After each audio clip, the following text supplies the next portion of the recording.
பட்டியலின மக்களின் முன்னேற்றத்திற்காக தனது இறுதி மூச்சு வரை போராடிய இளைய பெருமாள் அவர்களின் திருவுருவச் சிலையுடன் கூடிய நூற்றாண்டு அரங்கை முதலமைச்சர் திறந்து வைக்கிறார். இதுகுறித்த நேரலை காட்சிகளை பார்க்கிறோம். அத்தோடு கூடுதல் விவரங்களை நம்முடைய செய்தியாளர் பிரசன்னாவிடம் கேட்கலாம். பிரசன்னா, இந்த நிகழ்வு குறித்த விவரங்களை பதிவு செய்யுங்கள். அதாவது அபிநயா, சிதம்பரம் புறவழிச்சாலையில் சமூக நீதி போராளி இளைய பெருமாள் திருவுருவ சிலையுடன் கூடிய நூற்றாண்டு அரங்கத்தை தற்போது தமிழக முதல்வர் திறந்து வச்சிருக்கிறாரு.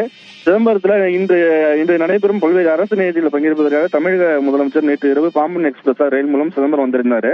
நேற்று இரவு தனியார் தங்கும் விடுதியில் தங்கி ஓய்வெடுத்த அவர் காலை 9 மணி அளவில் அரசினர் பெண்கள் மேல்நிலைப் பள்ளியிலிருந்து காமராஜர் பிறந்த நாளை முன்னிட்டு அவரது திருவுருவ படத்துக்கு மாற்றி மரியாதை செலுத்தினார். தொடர்ந்து அருகே உள்ள தனியார் திருமண மண்டலத்தில் உங்களுடன் ஸ்டாலின் திட்டத்தையும் தொடங்கி வைத்தார். தொடர்ச்சியாக பேட்டை பகுதியில் சென்று அங்கு நிறுவப்படும் அம்பேத்கர் திருவுருவ சிலையையும் திறந்து வைத்தார்.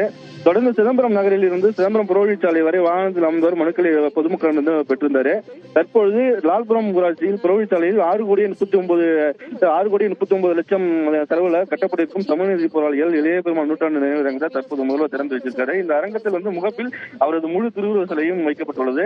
இந்நிகழ்ச்சி விடுதலை சிறுத்தைகள் கட்சியினுடைய தலைவர் தொல் திருமாவளவன், காங்கிரஸ் கமிட்டியினுடைய தலைவர் செல்வ பெருந்தகை, தாவக தலைவர் வேல்முருகன் மற்றும் வேளாண் துறை அமைச்சர் எம்.கே. பன்னீர்செல்வம், பொதுப்பணித்துறை அமைச்சர்கள் ஏவாவேலு, நகராட்சி குடிநீர் வழங்கல் துறை அமைச்சர்கள் கே. நேரு உள்ளிட்டோர் பங்கேற்றிருக்காங்க. தற்போது தொடர்ந்து அருகே அமைக்கப்பட்டிருக்கும் அரசு விடாமலிருந்து சற்று நேரத்தில் பேச இருக்கிறாரு அபிநயா. பிரசன்னா, இப்போ அந்த நிகழ்வில் வேறு யாரெல்லாம் உடன் இருக்கிறார்கள்? தற்போது இந்த சிலையுடன் கூடிய அரங்கம் திறந்து வைப்பதனுடைய முக்கியத்துவம் என்ன என்று பார்க்கலாம். அதாவது தற்போது தற்போது காங்கிரஸ் கமிட்டியுடைய தலைவர் செல்வ பெருந்தகையும், தாவக தலைவர் வேல்முருகனும், விடுதலை சிறுத்தைகள் தலைவர் திருமாவளவன் உள்ளிட்டோர் உடன் இருக்கிறாங்க. இந்த அரங்கத்தினுடைய முக்கிய நோக்கம் என்பது பல்வேறு சுப நிகழ்ச்சிகள், திருமணம் போன்ற நிகழ்ச்சிகள் இந்த அரங்கத்துல நடைபெற இருக்குது.